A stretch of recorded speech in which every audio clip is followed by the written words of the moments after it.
Ok. Mariam Touzani, bonjour. Bonjour. Je suis ravi, Mariam, de te revoir, parce que nous étions déjà vus lors de la sortie de ton précédent film, Le Bleu du Cafetan, il y a quelques années.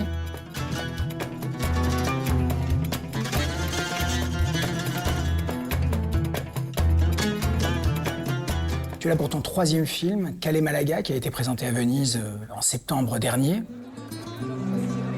Buenos días, Mohamed. Hola, mi niña. Estoy muy contenta de que hayas venido. Un año sin tenerte en casa es mucho. Voy a vender la casa. ¿Estás hablando de mi casa? Necesito dinero, mamá. Si vienes a Madrid, todo se solucionará. D'où est partie cette idée? Alors, cette idée est partie vraiment d'un besoin.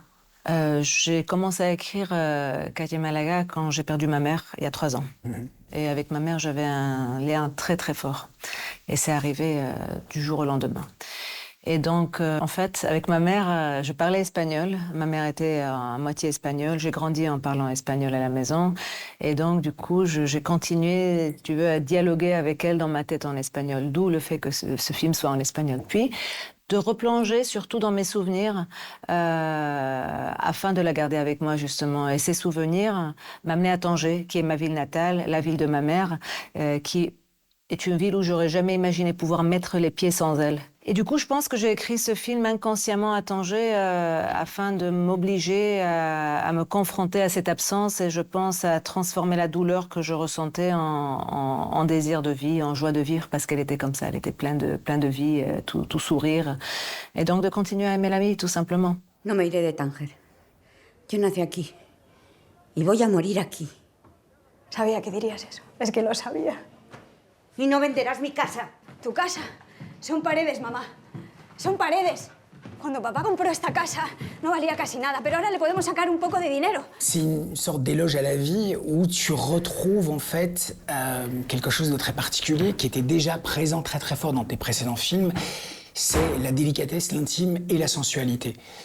J'aimerais savoir comment tu opères l'écriture d'un scénario comme ça. L'écriture d'un scénario, pour moi, c'est-à-dire tous les scénarios en général, quand je commence à écrire, naissent de quelque chose d'assez profond.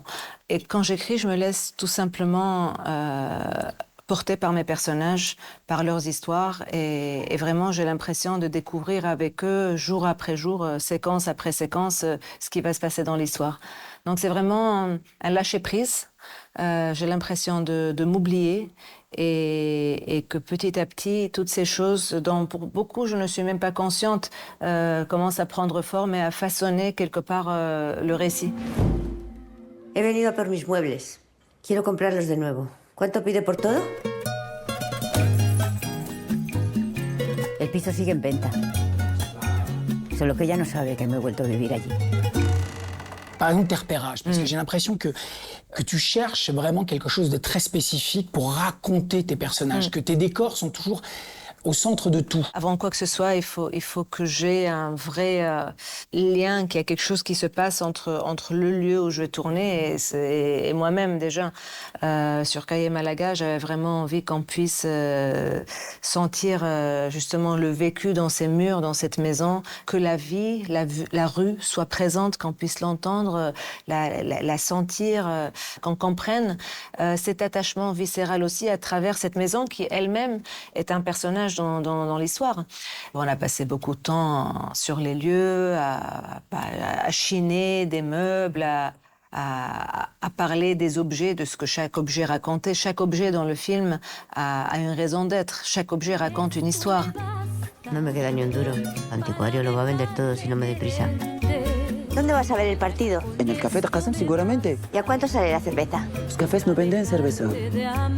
¿Quieres ayudarme a recuperar mis muebles? Vale. C'est une histoire d'une femme, en fait, qui revient à quelque chose d'essentiel. C'est aussi la sensualité, la joie de vivre.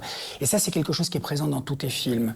Là encore, j'aimerais savoir si c'est quelque chose que tu planifies ou c'est quelque chose qui t'arrive? Moi, je pense que c'est quelque chose qui m'arrive, mais je pense que même dans les moments les plus sombres, ou les histoires que j'aurais cru sombres, parce que celle-ci, je l'aurais cru sombre au début, je crois que j'ai toujours besoin d'aller vers quelque chose de lumineux naturellement. Ouais. Mais c'est pas quelque chose que je conscientise, c'est quelque chose qui se met en place naturellement. Je crois que c'est peut-être un mécanisme de survie, ou c'est peut-être juste un amour pour la vie. Oui, parce que c'est quelque chose de récurrent dans tes 3 films. Que ce soit dans Adam, moment où Lubna Azabal retrouve une espèce d'appel, en tout cas, au sens. On voit ça dans Le Bleu du Caftan aussi.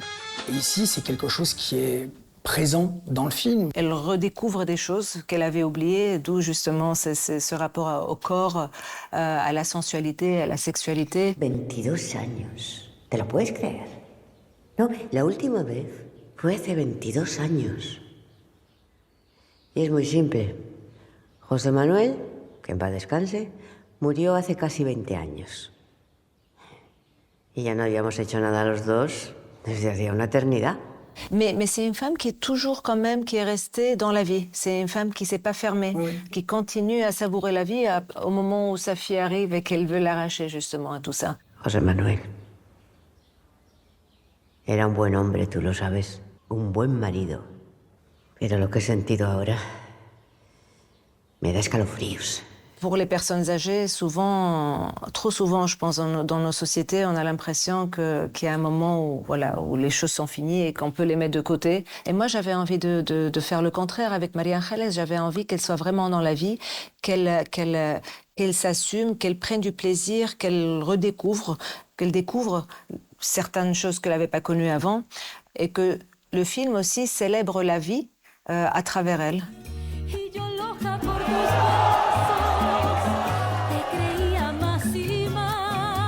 Me hizo cosas increíbles.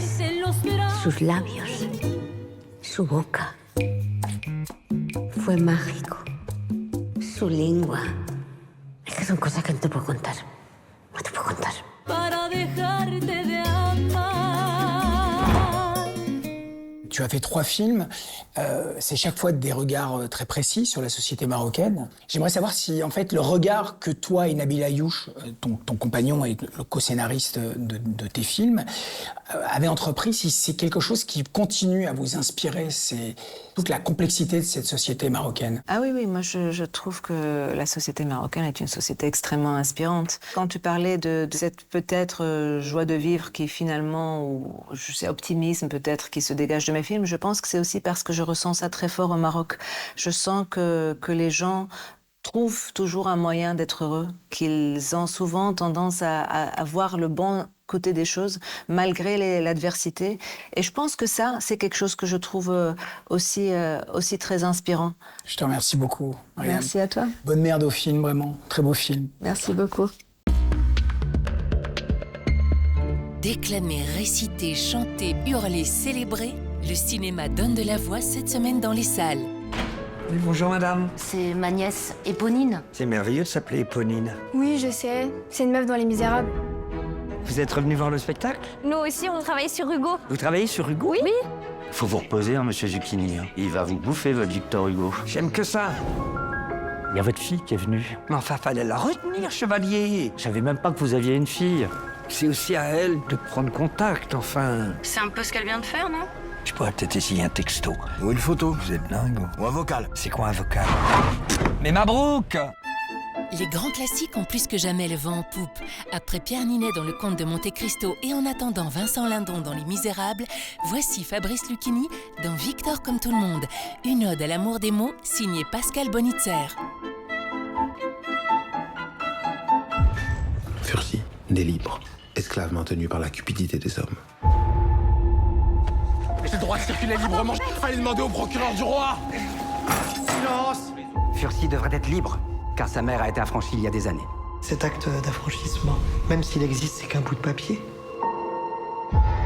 Il dissimulait aussi des liens secrets avec la préceptrice Virginie Béga. Un esclave n'est pas une personne. C'est un meuble. Révélé en 2007 par une victoire de la musique pour son album Gibraltar, le célèbre rappeur Abdel Malik se glisse derrière la caméra. Il signe ici une fresque historique poignante qui retrace le combat pour la liberté d'un esclave noir né sur l'île de la Réunion, puis envoyé sur l'île Maurice.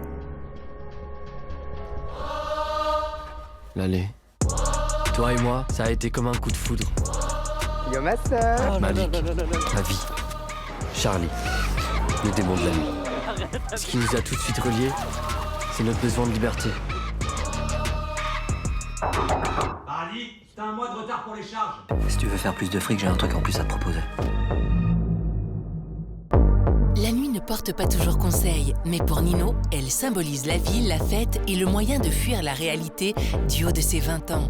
Laurent Micheli en profite pour filmer le monde en crise que traversent Harry Werthalter, Mara Taquin et Oscar Hockstrom. Ce festival nous emmène en voyage. Du 20 au 28 mars, on met le cap sur l'Amérique latine. Longs et courts-métrages, documentaires et fiesta vous attendent aux 4 coins de la Belgique pour la 4e édition de Kino Latino. À la semaine prochaine!